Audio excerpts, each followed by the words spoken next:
Okay guys, I'm going to try to do this for some of the things that we didn't get to in class. I know the audio is not the best it could possibly be, but I'm going to do what I can. And if I need to do this a lot, I may invest in some better audio recording equipment. But graphical representation, so let's go through it.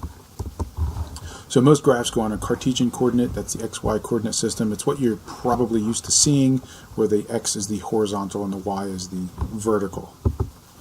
The curve or line represents the relationship between the information that is on the x-axis and that which is on the y-axis.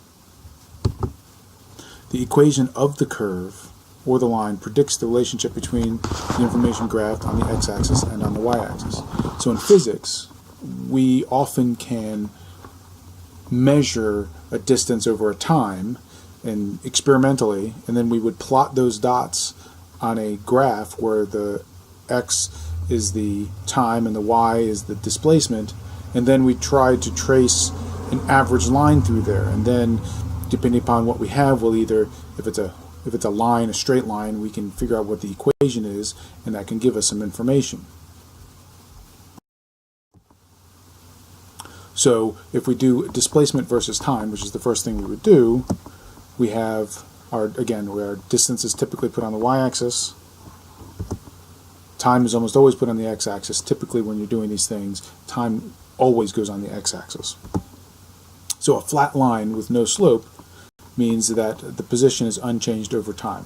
When I say flat line, no slope, that means a horizontal line. So if you imagine a graph, if there's a horizontal line at, say, 3, that means you are 3 meters, or 3, whatever your units are, from the origin point. But over time, you haven't moved, so that would be a flat line.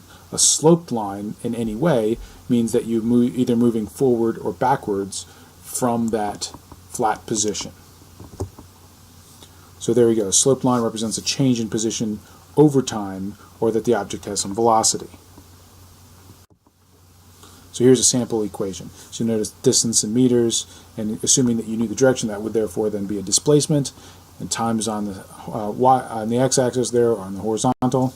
And then we have a plot of points. This would be points that you would have taken experimentally, and then we'd plot a line. Since most of these come out to be a straight line, it seems to represent most of the points fairly well, and we can then calculate the slope of the line. So this is a sample displacement versus time graph. So the slope of the line is found by taking the difference of the y's and dividing by the difference of the x's. Hopefully you remember from algebra where you had the slope-intercept form, and you had to do the slope calculations where you said y2 minus y1 over x2 minus x1, and that gave you a slope. Well, if you think about that in this graph, the y2 minus y1 is the same thing as our delta x, right? Because it happens to be sitting on the y-axis and the distance in meters. And then the x2 minus x1 is our delta t. We typically just say t because that's normally how time is given, but what we really mean there is delta t.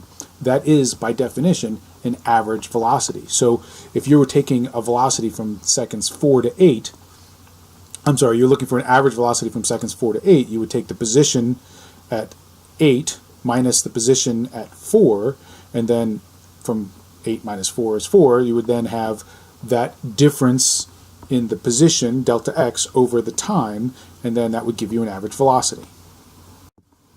So if you have a curve on your displacement versus time, then what happens is all along that curve, a tangent line at any point on that curve would be the slope at that instant in time. Now I know this is a little bit beyond some of the math stuff that you guys have already done, but just imagine a tangent line, which is, if you guys have learned this in in geometry, you would know a tangent is a line that touches a curve or a circle at only one point.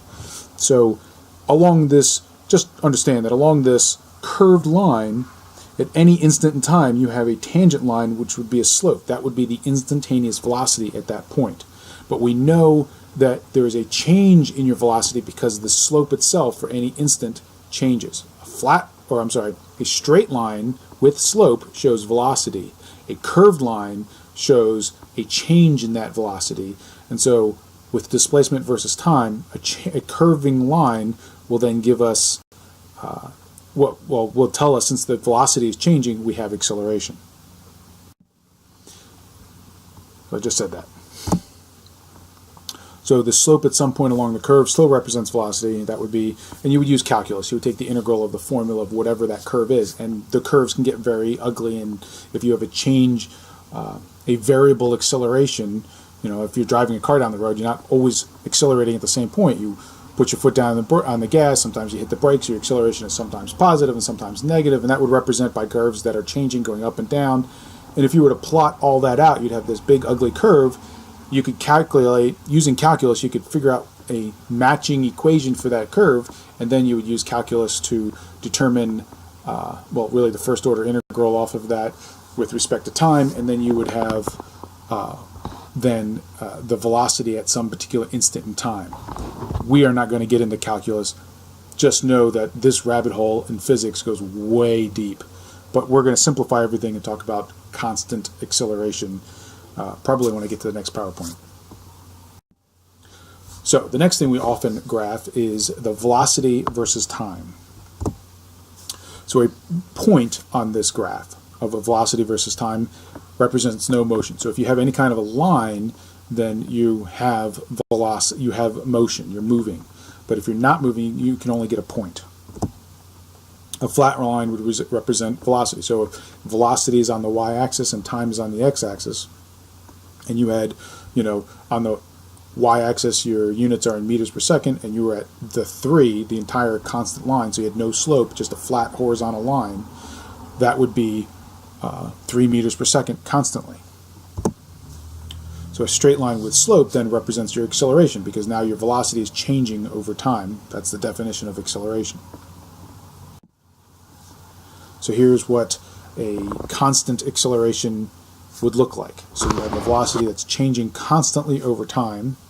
So we know it's changing consistently and constantly over time because it's a flat line. If it wasn't changing constantly over time, it would be a curved line waving up and down or doing whatever it is. So in this case, if you look at the slope of this line between the velocity versus the time, the delta y over delta x, which is how you figure out slope, that's going to be equal to the slope equation from equation 2-4 in the reprints in the notes there.